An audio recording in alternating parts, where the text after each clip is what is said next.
Meus irmãos, minhas irmãs, saudações em Cristo Jesus. Eu quero falar-lhes nesse instante sobre o tema manifestações, uma visão suína da igreja. A igreja é a voz profética de Deus na terra. Mas, ultimamente, a voz profética da igreja tem estado amordaçada porque a igreja se casou com a política, se casou com o famigerado evangelho social, dando ênfase à mensagem de reformas sociais em lugar da mensagem de salvação, de redenção da alma humana contida no Novo Testamento. O evangelho são as boas novas de que Cristo morreu por nossos pecados, segundo as Escrituras, e que foi sepultado, segundo as Escrituras, e que ressuscitou dos mortos, segundo as Escrituras. 1 Coríntios 15, 3. Meus irmãos, minhas irmãs, precisamos entender que a igreja não foi chamada para participar de marchas, de passeatas, de movimentos. A igreja não foi chamada para apoiar partido político A, partido político B. Não foi chamada para apoiar candidato A, candidato B. A igreja não está aqui na terra para reivindicar melhores salários, não está aqui na terra para fazer piquetes em portas de fábricas. A igreja não está aqui na terra para fazer protestos em frente a motéis. A igreja não está aqui na terra para boicotar clínicas de aborto. A igreja não está aqui na terra para boicotar livrarias especializadas em pornografias. A igreja está aqui na terra para proclamar o evangelho do Senhor Jesus Cristo, a salvação, o arrependimento, a santidade e o escândalo da cruz. Essa é a função prioritária da igreja. Lamentavelmente, Satanás está enganando a muitos no corpo de Cristo e principalmente líderes, e causando confusão e introduzindo os crentes a amarem o que é efêmero e passageiro. A manifestação que o crente e a igreja têm que fazer, qual é? A manifestação que a igreja precisa e tem que fazer é no local secreto da oração. No início do cristianismo, a escravidão era uma instituição muito bem estabelecida e de uma crueldade sem igual. Não era difícil imaginar que os crentes da época da escravidão fossem convocados a fazer um empreendimento, um movimento pela abolição. No entanto, quando examinamos a Bíblia, nós não vemos o apóstolo Paulo e não vemos também os apóstolos se pronunciarem contra os males da escravidão. Paulo e os apóstolos nunca encabeçaram movimentos contra a escravidão da época. A epístola de Filemão nos mostra que os crentes da igreja primitiva não moveram uma palha sequer para mudar a situação da época escravagista. Onésimo era escravo fugitivo. E Onésimo, ao ouvir a mensagem do evangelho lá em Roma, anunciada pelo apóstolo Paulo, ele se converte. E quando Paulo soube da conversão de Onésimo, Paulo, ao invés de aproveitar a oportunidade, a ocasião para combater o mal da escravidão, Paulo faz um apelo espiritual e insiste para que o escravo Onésimo, embora continuasse escravo, fosse agora recebido como irmão, e irmão amado pelo seu capataz Filemão. É claro, meus irmãos, que não podemos ficar alheios, indiferentes a um governo tirano e cruel. Mas nos lembremos de que o recurso da igreja é o próprio Deus. Não é a agitação, não são as passeatas, não são os piquetes, não é a propaganda política, não é a mobilização das massas. O recurso da igreja é diferente do recurso do mundo. O recurso da igreja é entrar na presença de Deus em oração e jejum e depositar nas mãos de Deus, diante de Deus, o fardo que o mundo traz ao nosso coração. E depois daí, ela tem que sair proclamando as boas novas a todos os homens. Essa é a função da igreja. É importante observar que a escravidão findou no Império Romano. Findou com os crentes não fazendo manifestações, não fazendo passeatas, piquetes, mas findou com os crentes pregando a palavra de Deus, praticando o amor, tanto ao capataz como ao escravo. A igreja deve se opor, sim, às injustiças sociais, não fazendo manifestações, não fazendo passeatas ou tentando eleger seus membros a cargos políticos. Mas a igreja, ela tem que anunciar o evangelho. Somente isso, que é poder de Deus para salvar aqueles que praticam injustiças sociais.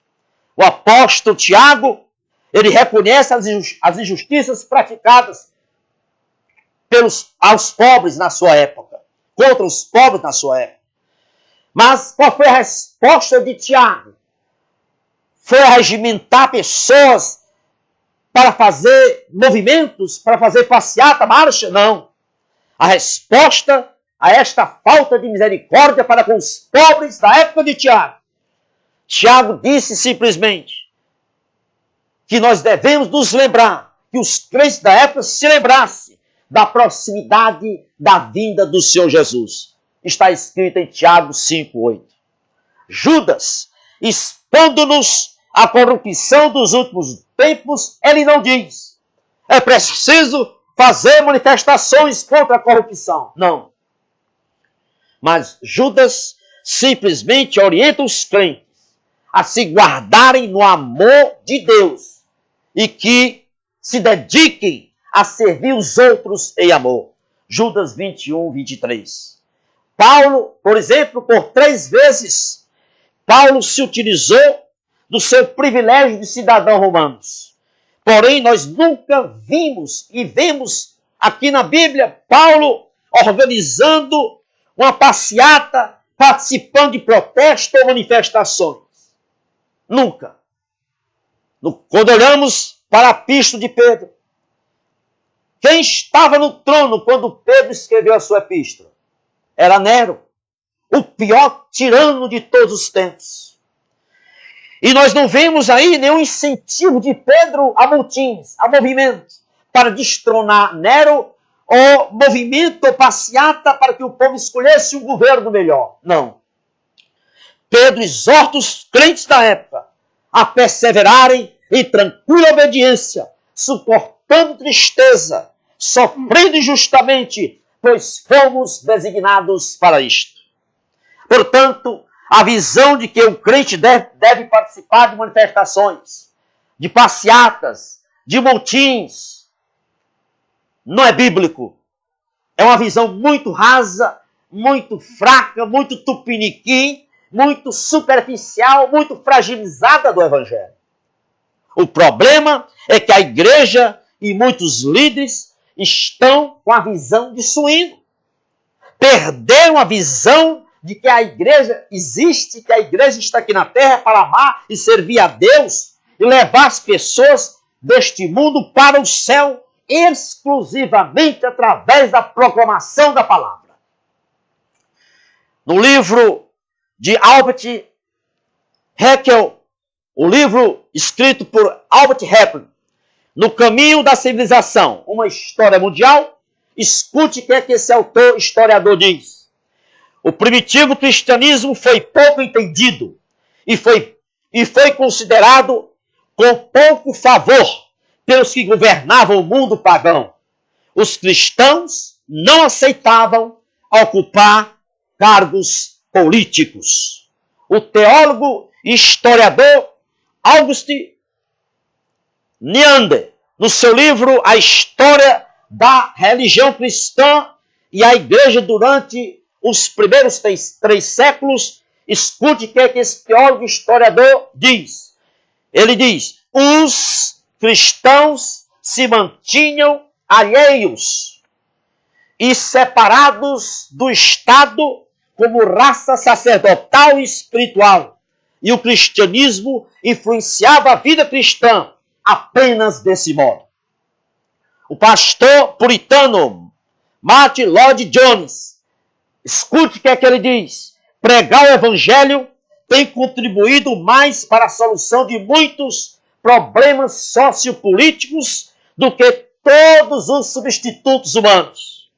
A democracia é a última e mais elevada ideia humana de governo. Mas, devido à natureza pecaminosa e decaída do homem, a democracia só terá que levar à anarquia e ao caos moral.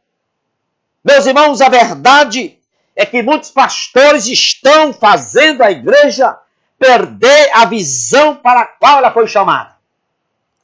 Esqueceram que o Senhor Jesus Cristo estabeleceu a igreja para salvar o mundo exclusivamente pela pregação expositiva do Evangelho. É engano se pensar que por meio da política, que por meio de manifestações, de passeatas, podemos aprimorar este mundo arruinado. Os crentes da igreja primitiva, escute bem, sem manifestações, sem passeatas, sem marchas, sem piquetes, contagiaram os de fora, somente exalando o perfume de Cristo, somente exalando o caráter de Cristo em suas vidas e pregando a palavra de Deus. Não podemos esquecer de homens como Evans Robert, William Byrd, Nicolau Zinzendorf, Harry Martin, Robert McCheyne, George Miller e tantos outros que eram homens que conheciam intimidade com Deus no lugar secreto da oração.